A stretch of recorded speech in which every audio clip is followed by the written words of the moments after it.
যেখানে নাটক মুক্তির পর প্রশংসায় ভাসেন মুশফিকার ফারহান, সেখানে আজ দর্শকের সমালোচনার শিকার হয়েছেন তিনি। যে যার মতো করে বাজে মন্তব্য করে যাচ্ছেন ফারহানকে। কিন্তু হঠাৎ কেন সবাই ফারহানের উপর এত ক্ষিপ্ত এবং বাজে মন্তব্য করে যাচ্ছে, চলুন এ বিষয়ে জেনে নেই। সম্প্রতি ফারহানের মোর দ্যান লাভ নাটকের ট্রেইলার মুক্তি পেয়েছে এবং ট্রেইলারটি দেখার পর নেটিজেনদের যেন মাথায় আগুন ধরে গেছে। কি রয়েছে এই ট্রেইলারটিতে দেখা যায় বেশ কিছু রোমান্টিক দৃশ্য। একই সাথে প্রতিটি নায়িকাকে অনেক হট পোশাক এবং অঙ্গভঙ্গিতে উপস্থাপন করা হয়েছে। আর এ কারণেই দর্শকের মাথায় আগুন চলে এসেছে।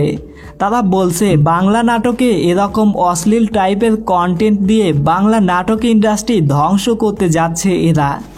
চাইলে তারা ওটিটি প্ল্যাটফর্মে এই কাজগুলো করতে পারত, তাই বলে কি বাংলা নাটক ইন্ডাস্ট্রি ধ্বংস করার পথে নামবে তারা? আর এই কারণেই যে যার মতো করে ফারহান সহ সকল অভিনেত্রীকে ট্রোল করে যাচ্ছে। প্রিয় দর্শক, ফারহানের এ বিষয়ে আপনার কি মতামত কমেন্টে লিখে জানাবেন। ফারহান ভক্ত হলে চ্যানেলটি সাবস্ক্রাইব করে রাখবেন। দেখা হচ্ছে পরবর্তী ভিডিওতে। আল্লাহ হাফেজ।